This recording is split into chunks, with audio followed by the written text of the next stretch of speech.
Let's go. Thank you so much for coming back. We didn't talk for maybe 2 years, or a little bit less than 2 years. We had a couple of conversations in 2020 and early 2021 during the pandemic.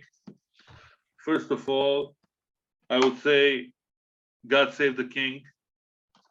We lost Queen Elizabeth after 70 years.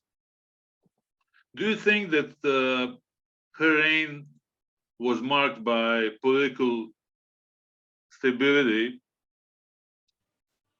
or it was very turbulent periods, knowing how many social changes took place between 1952 and 2022?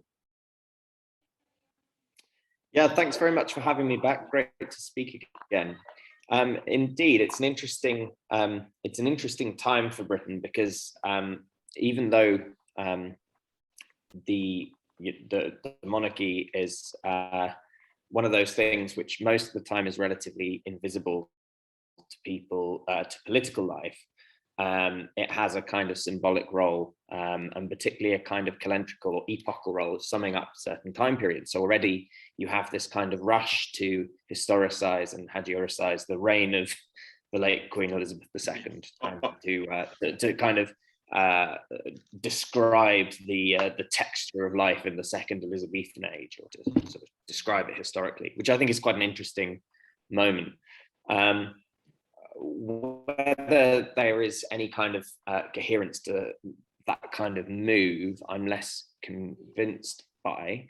I think there are certain big trends which sort of make sense to look at it in those terms. So around your question about stability or not, obviously this has been a period of unprecedented social change globally, and certainly in terms of in Britain, in terms of attitudes to class politics and deference, there's been enormous changes, and the relationship with the monarchy as an institution has therefore hugely changed as well.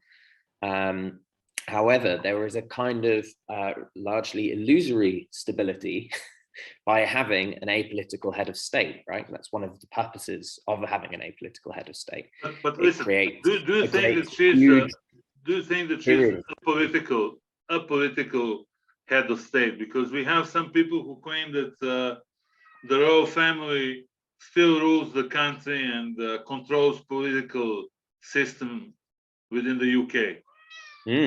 This is so it's a very interesting question. So firstly, in terms of constitutional theory, right from the 19th century, we go back to one of the famous constitutional historians, Bagehot, you have this idea of a separation of the dignified from the efficient, i.e. the sort of the symbolic, sovereign, glorious, symbolic role of monarchy, of the crown being separated from the executive functions of the crown, which then go down to the efficient, so the executive government, which in the British system comes out of Parliament. In practice, of course, their crown prerogatives rest with the Prime Minister. They have done since at least the 18th century, arguably, really since the Glorious Revolution and even the English Civil War. However, does this mean that the monarchy is entirely apolitical? Well, it depends what you mean by politics, I suppose. There are definitely political areas. For instance, there are parliamentary procedures in place, which means that certain issues which affect the monarchy directly, or the property owned by the royal family and the crown, can't be discussed in Parliament. Bits of legislation that would actively affect the monarch and the royal family, they do have parliamentary privilege to sort of see these bits of legislation in advance. there's a weird sort of rule, particularly about the Duchy of Cornwall, which is the property, which is a huge land holding and series of business rights, which generate a huge income for the Prince of Wales. And there's a strange rule that can't be, its affairs can't be discussed in Parliament. The Guardian have tried to kind of, I suppose, raise some public concern about these things. It hasn't been hugely successful. I don't think people are so interested. The degree to which this actually represents sort of political interference or political power is pretty doubtful. An idea of shadowy influence, as does, of course, the whole idea of the weekly audience with the Prime Minister. And it's something that most monarchies have managed to insulate. Most remaining constitutional monarchies, rather, in Europe and Japan, the monarch not have to do things like open Parliament, meet with, it's a bit sort of particular quirk of the British unwritten constitution, that it becomes hard to say exactly how fully disentangled from the political process the monarchy is. But my argument, basically, to summarize, is yes, it is pretty disentangled, with a few sort of less neat edges, I suppose. But the idea that the monarchy represents sort of direct influence, I think, is has sort of direct influence is pretty difficult to justify. Indeed, their success and the success of their of kind of remaining and remaining relatively popular has stemmed from that sort of separation. Do you think that the British monarchy is overwhelmingly popular amongst the general population in the UK and former colonies like New Zealand, Australia, and Canada? Well, I think that you have to break that down a bit. I would say, I mean, the easy answer is to look at polls, right? So the last British Attitude Survey put support for the monarchy pretty high at about 56%. It was slightly lower among young people, I think around 40-something%. But then a large amount was sort of neutral. What has been the case for some time, however, is very high approval rates for the Queen personally. So you almost have to disentangle the Queen as an individual, or as a symbolic individual, from the monarchy as an institution. And I think that becomes especially relevant in many of Britain's former colonies and dominions, especially the sort of white settler colonial former dominions. So in Canada, Australia, and New Zealand, and a few other places, the Queen had an enduring sense of nostalgia and resultant popularity, which I think may not easily transfer to the monarchy as an abstract institution. I mean, that's something that's quite interesting in general to consider, the difference between the kind of the charismatic or kind of personal side of monarchy and monarchy as an institution. In Britain, I think a lot of people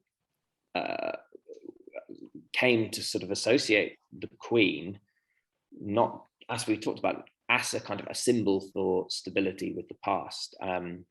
She represented, I suppose, to a lot of people, an important link back to the Second World War, which is kind of central to Britain's self-myth of itself as sort of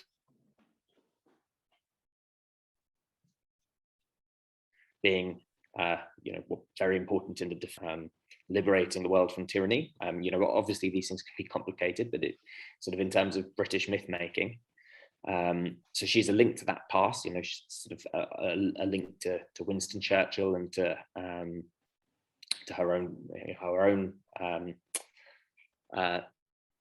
brief military service in the war, but also I think a link and a sort of a thread back through sort of several generations of British history and British politics, which people, so you get a kind of you get a kind of inevitable nostalgia around that, right? And a kind of harkening back. And it's quite difficult to disentangle that from the institution. That part of that sort of that stability, that sort of sense of a continuing link from history comes from the sort of longevity of the Queen, which won't be probably repeated. King Charles has begun his reign in his mid-70s. Who knows how long he'll live, but his son, his father lived 100 years. So well, maybe. He can rule the UK he can rule the UK for another 20, 30 years. It'll be very different. How vital they are, and what kind of medical care and luxury they enjoy. I wouldn't be surprised if he lives for another 20, 30 years. Yeah. So I mean that's possible, but I think even so, you won't have the same kind of level of first George VI died relatively young. Queen Elizabeth came to the throne at a young age, and you had a very long reign, which is unlikely to be repeated. Looking at unless he becomes some kind of Nosferatu or Count Dracula. Indeed, which I think is unlikely.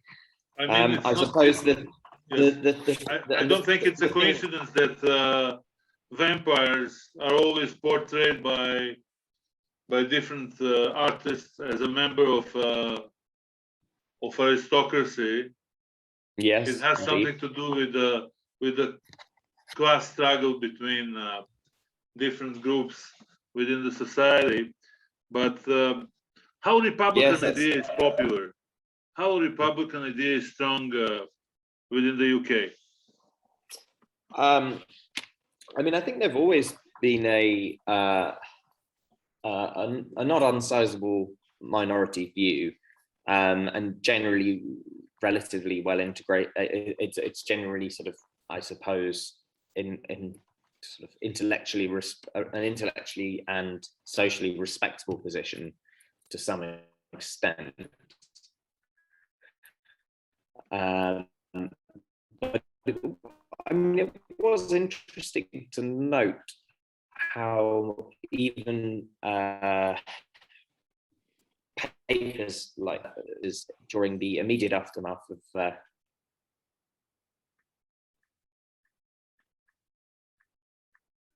the Queen's death. Later on, a few of them. So I'd say there are definitely periods when republicanism has to sort of make itself scarce or make itself quiet in Britain, which is quite interesting in itself. I mean, that was much more the case, I think, where loyalty to the crown was sort of central to so many things.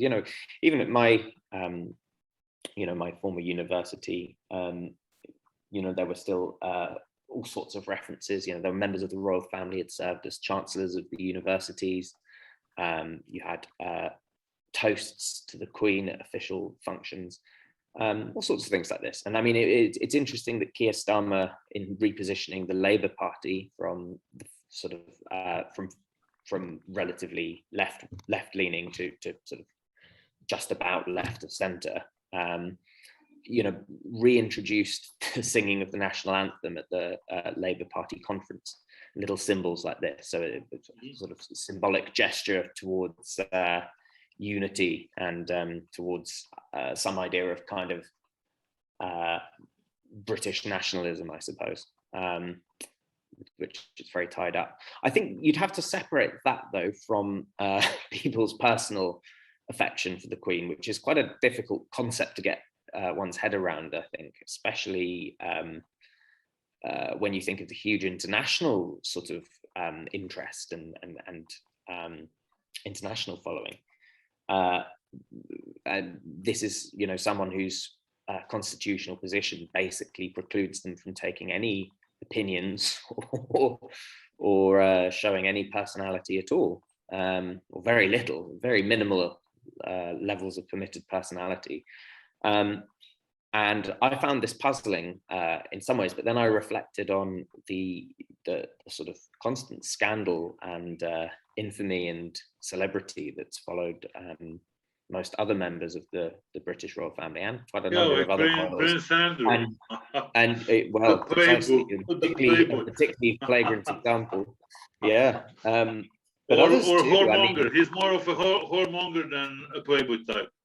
But even the current, even the current king has made some fairly controversial and political, even small p political comments in the past. And then there were his dealings with certain Saudi gentlemen who wanted to acquire citizenship. So I think whatever one's personal opinions about the monarchy in Britain and its role in British society, you'd have to acknowledge that the Queen did manage to pull off the role quite well and without too much sort of and it may seem easy when you think you have a huge press team and private office looking after you, but I think you only need to look at how others have fared in the role to see that it perhaps isn't so easy. Most people seem to, and even her husband Prince Philip managed to put his foot in it and make some fairly outrageous comments on a regular basis. Yes. So I think it was very difficult. It was very difficult to the Queen managed to control Prince Philip for decades, because he has a history of extraordinarily different outbursts. Jokes in very bad taste and outbursts. Yeah. So I think the Queen managed to keep herself a sort of a blank slate on which people could paint their own kind of hopes and dreams, if you like, their own ideas of what it meant to be British and what Britain was all about, and to keep it as a relatively broad church at a period of enormous social change. Most of that, of course, was pretty carefully choreographed, and a lot of it was kind of illusory. There were some extraordinary articles written in the aftermath of the Queen's death, including by left-wing journalists saying how the Queen had presided over, the foundations of the welfare state and multicultural Britain. And you think, well, in what sense presided over? In the sense of symbolically being present, I suppose. But I mean, that's part of the success, right?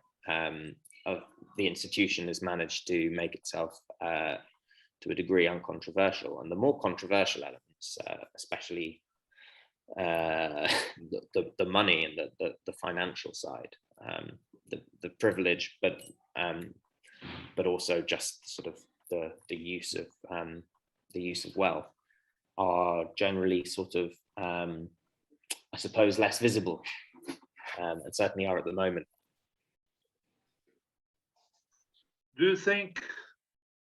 What do you think about the idea that the British political circles, and particularly the British royal family, Windsors, are internationally significant players and advisors of American political and economic elites? Not only advisors, they order them what to do and what not to do, according to some minds in my country. They have talk shows on a daily basis in which they claim that Vikings are running world affairs, or descendants of Vikings, meaning Brits and maybe 20 other nations in Western Europe, control the show, and they control the political situation in the world, and they pull strings left and right. I think it's a kind of oversimplification of the international politics, because we both know that the situation is not that simplistic. And we also know that institutions in different Western countries exercise different capabilities. We just talked about the difference between overseas institutions, academic institutions from the UK and from the US in countries like Jordan or countries like Lebanon or Egypt, when American institutions definitely have much more money at their disposal than British institutions. What do you think about that simplistic idea of James Bond and King Charles telling Joe Biden and his circle what to do in the national political arena? Yes, I mean, it's an interesting sort of, I mean, on the surface level, it's like all conspiracy theories. Yeah. It's not really true, but the ways it's not true and the ways it connects to actual reality are kind of interesting to think through, right? I mean, James Bond, as we were saying, is a classic kind of emergence from 1950s British culture of, you know, through the work of Ian Fleming, an empire man, of post-imperial regret and nostalgia and sort of coming to terms with Britain's diminished place in the world, right? So you create a kind of superhero capable of doing extraordinary things to further British interests, seemingly on a shoestring, although spending a lot of money on caviar and blowing up cars along the way. And that image has become hugely important to, it's sort of a cultural export of Britain, I suppose. And, you know, you remember the 2012 Olympics with the James Bond iteration played by Daniel Craig doing the famous scene with the Queen, which was it was a slightly sort of silly thing, which I think, you know, would have been unthinkable for you know, in a previous generation for the royal family, but you know, kind of spoke to a changing role, I guess. But you know, more seriously, it kind of absolutely, by putting those two things together, it kind of showed something around Britain's place in the world, in a post-colonial world, right? And the monarchy, as we said, as we discussed, is all about kind of the illusion of stability and continuity. And both the monarchy, like James Bond, suggests that Britain, in ways that are not entirely clear, has more power and clout and influence in the world than is materially apparent or would be apparent through its sort of economic and military heft, which is pretty reduced. Britain is still a powerful economy, but you know, much reduced. And so and this is something that Britain itself constantly furthers in its diplomatic efforts, right? There's so much talk of soft power, British influence. Britain still, I mean, it's declining, as we discussed with the British Research Institute in Amman, you know, very a wonderful place, but, you know, struggling for funding. But Britain does still have an outsized sort of presence in those arenas. You know, it does have research institutes. The British, you know, we have sort of British cultural influence all over the world, or the attempt to keep it. And I think because of this, those conspiracy theories find fertile ground, right? Because Britain wants to peddle this image of itself as having soft power, diplomatic power, cultural power. And so it's quite appealing to imagine that that this might reflect something about hidden elites controlled by aristocracy. Yes, of course. And the very idea of aristocracy is very secret societies. People, I mean, as we were saying previously when we were chatting about vampires, you know, Yeah. aristocracies are people are fascinated by them, even when they hate them, right? The idea of aristocracy is very powerful, and very powerful in America, and the idea of monarchy is hugely powerful in America. You know, like in the Roman Republic, it's kind of built in opposition to the idea of monarchy, to George III as a kind of, you know, a figure of hate from the American Revolution, but is still obsessed with the idea of monarchy and the kind of the pomp and glamour of it, you know. And there's definitely a degree to which that furthers British diplomatic interest, or at least is thought to by people in the Foreign Office. There's this idea that an invite to a state dinner with the Queen at Buckingham Palace is a much more sort of appealing prospect to get an American president to come over to the UK than just an invitation to talk with the Prime Minister or to attend a summit meeting. And that's been used at various historic junctions, to bring Americans over. Churchill tried to do this to get Eisenhower to come over during the build-up to during a period of British economic and political decline, when they still wanted a seat at the top table.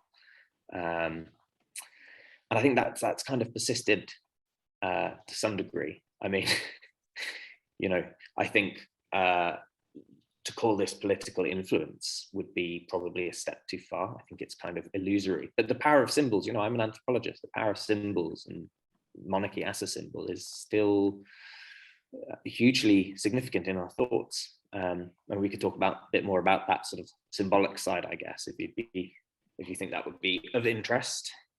Yeah, we can address the symbolic aspect of the monarchy in another session. I'm going to send you the second link in a few seconds, because this session is almost over. Okay, yeah.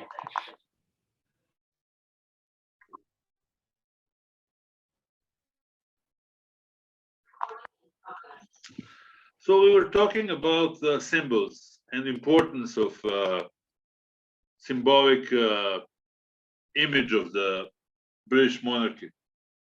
Image in 2022 is totally different from 1832 or 1785. This is what some people forget. They think that the global politics in 18th century and 19th century is the same as today, and we have same players. Unfortunately, it's not the case. And what do you think about the symbolic role of the British royalism? I mean, I'm an anthropologist, so I obviously I'm very interested in the kind of the sort of socio-historical and symbolic underpinnings of monarchy. I think you're absolutely right. It's anachronistic politically, but the very point of monarchy is to be kind of anachronistic, right? And it draws its power from some of the oldest sort of symbolic manipulations. It's ultimately, ideas of sovereignty and the sovereign, which underpins so much of kind of Western and non-Western political thought. Kind of have to come back to rest on this idea of the monarch as a sort of exclusionary, extraordinary liminal figure. There's an excellent book of collected essays by two American anthropologists, Marshall Salins and David Graeber, both sadly dead now. But just before they both died in 2019, they brought out a book called On Kings, which was a fantastic reflection on some of these issues. And it looked at how the symbolic role of the monarch as a kind of high priest and representative seems historically to have come first, and power and kind of the political forms which became the state and the idea of sovereignty in that sense came after as a corollary. And it's therefore quite interesting, we maybe feel it's somehow anachronistic to have one without the other in the modern world. But actually, I think as an institution, the sort of the symbolic elements have always kind of had a sort of primacy, and that the political side of it, the political legitimacy, kind of rests on that. So I'm thinking, for instance, with the British monarchy, there's various important elements and ideas which are kind of deliberately anachronistic, deliberately refer to other times. The symbology of it. We use a sword from the 13th century in coronations. The outlandish costumes, the crowns, the crown as a symbol, the anointing of holy oil. The actual moment of kind of becoming literally God's anointed is when the Archbishop puts holy oil on during the coronation service. And this itself is kind of modeled on the creation of Saul as a monarch in the Old Testament of the Bible, and then the kings of the kings of Israel, and that's how all European sort of medieval monarchy derived itself from those ideas, in a sense, and with it come a whole set of strange beliefs, which persisted till really quite recently, even up into the 19th century. For instance, there's accounts of sick people, poor rural sick people, traveling to try and touch the Queen's person. This was Queen Victoria, to receive healing. And relatively recently, this was still something. There was kind of beliefs about the body of the monarch, once they became God's anointed through the anointing oil, had certain properties that were sort of supernatural and metaphysical that kind of came with the role. For instance, being able to heal. That was a very old idea. Also, the idea that the body of the monarch, in some ways, symbolically had a kind of a resonance or connection to the body politic. When Henry VIII had, after he executed his sort of first minister, Thomas Cromwell, and his reign was in difficulty and going downhill in many ways. And as was the situation in the wider country, a nasty, rotten, gangrenous sore emerged on his leg. He never healed from a jousting injury, and people started calling him the woundwort, because his wound stank. But people felt like there was, literally from Shakespeare, from Hamlet, there's the famous line, "There's something rotten in the state of Denmark." It was literally something rotten at the heart of the state, and the king's body was rotten, was symbolically connected to the kind of withering of the state, and that the kingdom of England was in difficulty, right? And this is something that happens all the time across the world in monarchies. This sort of, we go all the way back to James Fraser and the Golden Bower. People, the monarch reflects, the king reflects the kingdom, vice versa.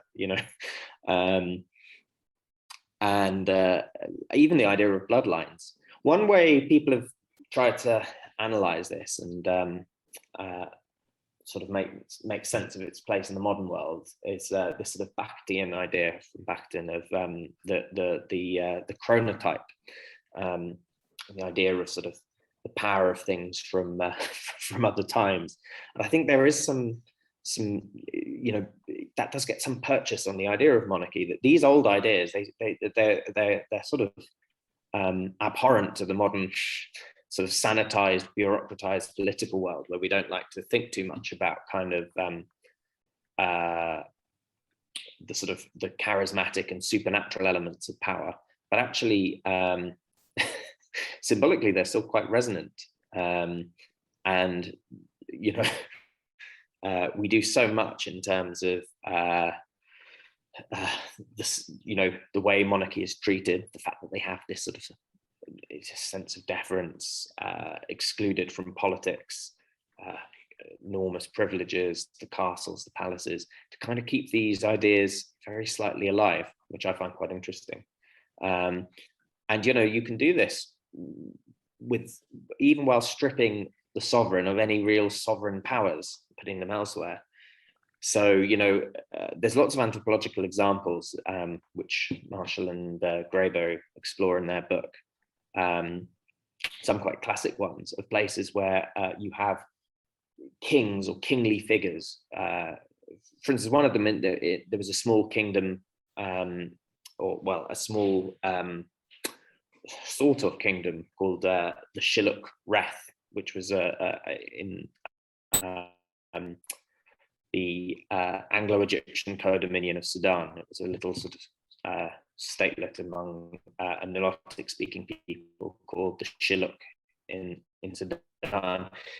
And they had a famous example of having a very powerful sort of set of rituals around a monarch called the Reth, who in theory had kind of absolute sovereignty and kind of in some ways did within his palace, and yet his life was incredibly circumscribed with ritual, and in point of fact he had very little freedom of action and wasn't really a center for political power in the sense that we would now think of it. There's also been stuff like Geert and Tambaya have written about this idea of theatre states in Southeast Asia, where the main point of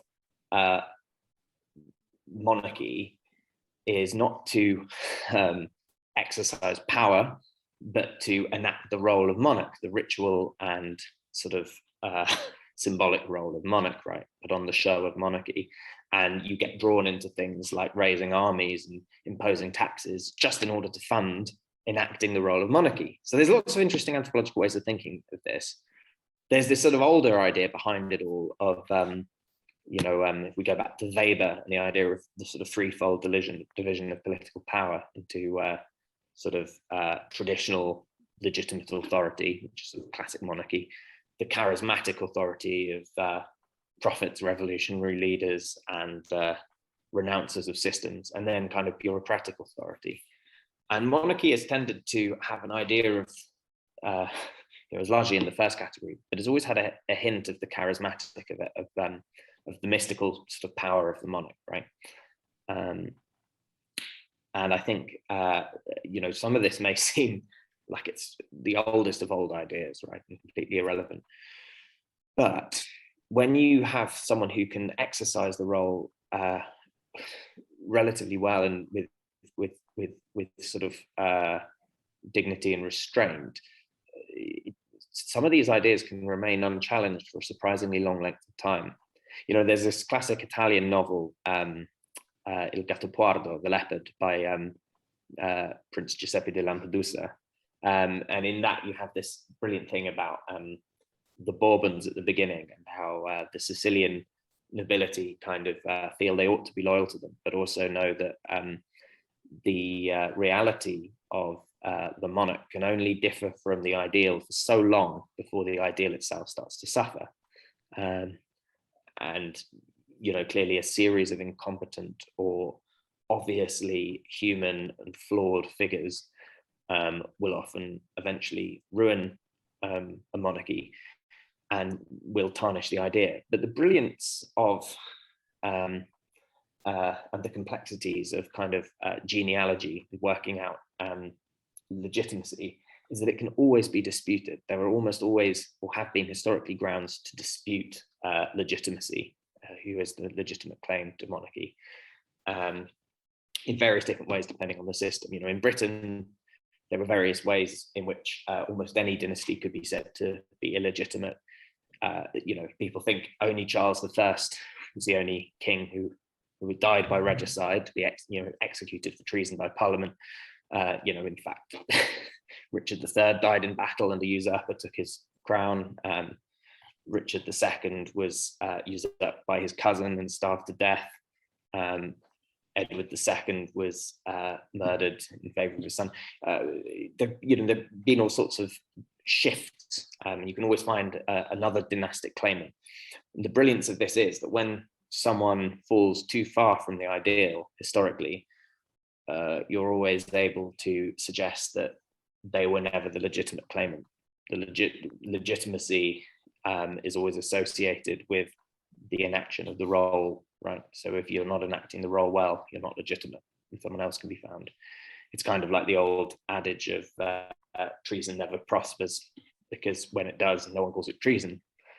In this way, true monarchs never fall short, because when they do, they're not true monarchs. And this is something which you see across a huge range of settings historically. And it's interesting to see how that now combines with an idea of absolutely sort of codified legitimacy, a complete separation from the political, or largely complete, not entirely complete, but mostly complete separation from the political that we see now in the British institution. And and then when people say, oh, there was a huge public upsurge of interest in this idea that maybe Charles shouldn't become king because he's quite old and his son William is seemingly more popular. And you're like, well, if you're getting into those sort of grounds, passing on and choosing to skip a generation, on what grounds are you defending monarchy at all? If you want some sort of popular way of choosing a sovereign, it already exists. True. And I think that there's something about the extraordinary unfairness to modern liberal humanist minds of a hereditary lineage-based dynastic system of sovereignty.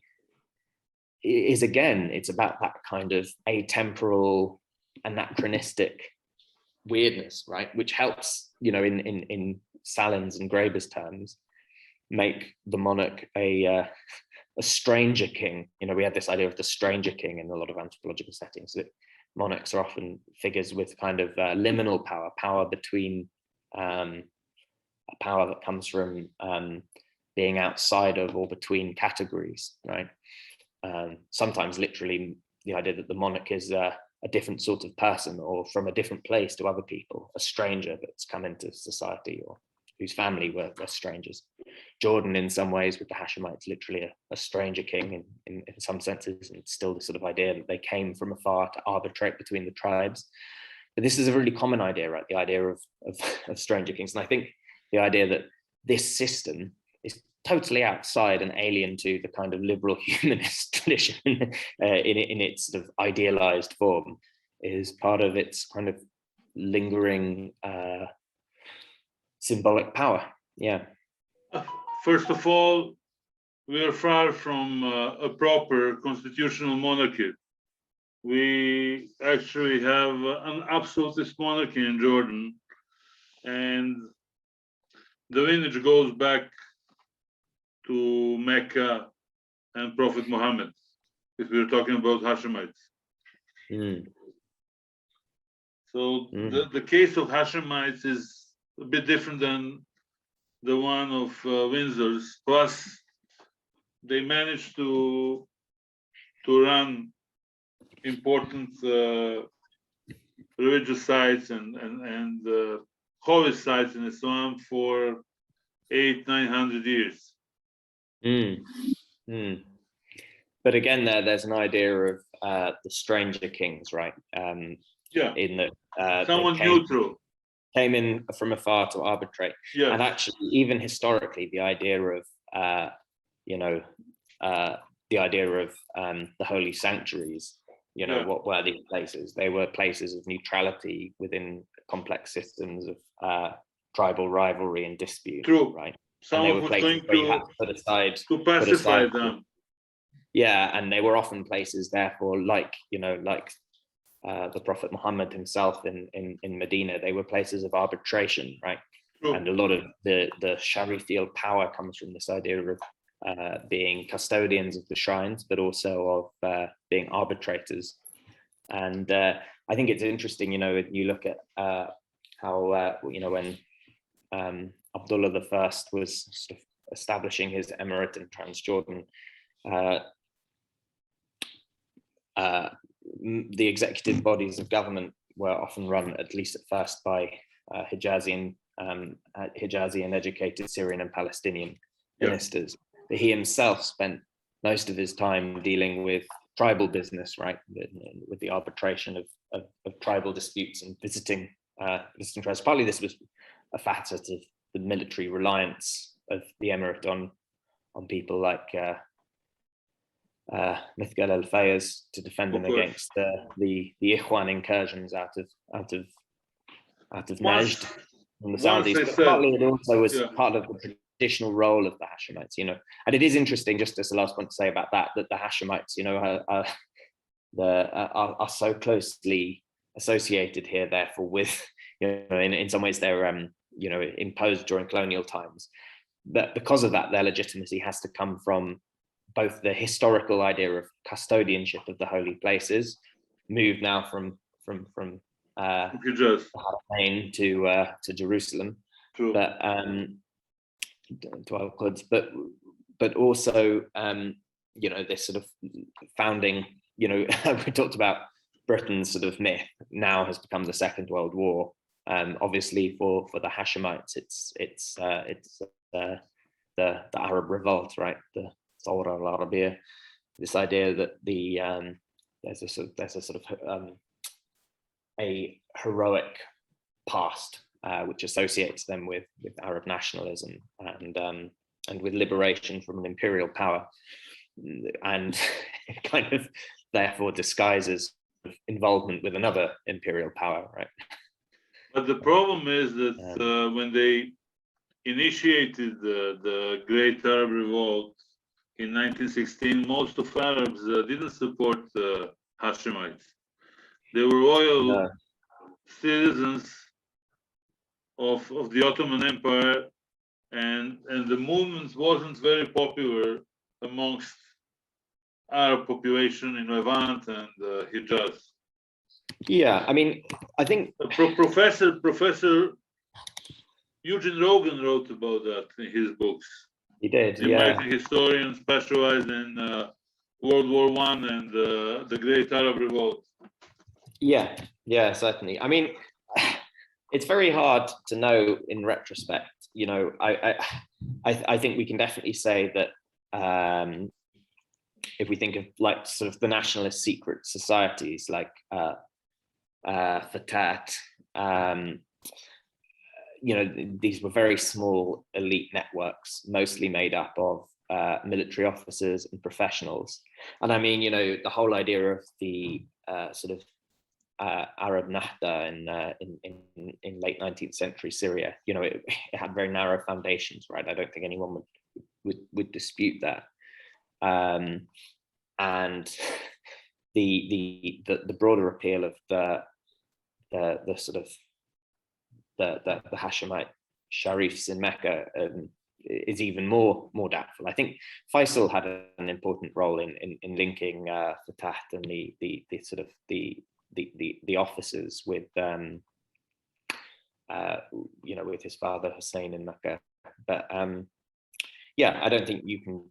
I think you're right. This was it's quite a narrow foundation to legitimacy in actual fact, but in a sense that's not so important, right? The important thing is the myth in the present. I mean, that's kind of obscured by all the myth making that's gone on since then, and also, I mean, just historically the way the Ottoman Empire was going under the triumvirate, and especially the way Jamal Pasha was ruling Greater Syria, I guess a lot of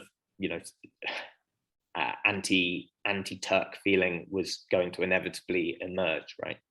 Of course. Yeah.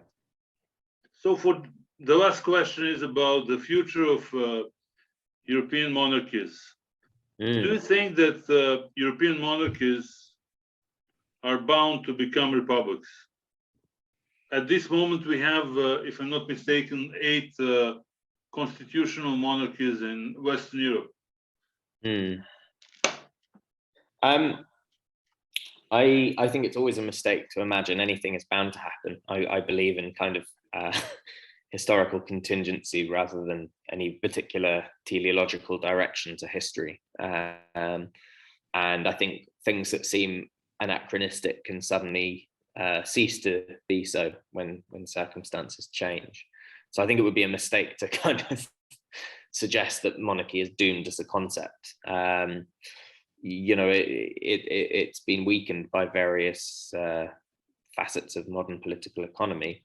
Doesn't mean it's gone forever and can't come back. I think we've all learned to be a bit more cautious of the kind of the sort of teleological historical arguments that emerged in the end of the Cold War, that we thought that, well, I say we, I mean sort of liberal historians really. I don't think I ever put into particularly, but the idea that there was going to be a kind of a great sort of victory for democracy and the rule of law. I think we're already seeing that that was, that was a teleological and very limited reading of history.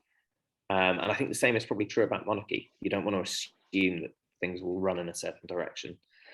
I think at the same time, I would say that the British monarchy probably will take on a reduced role in the future, as I currently see it. I think Charles won't have the same kind of degree of public role and sympathy that his mother, the late Queen, did.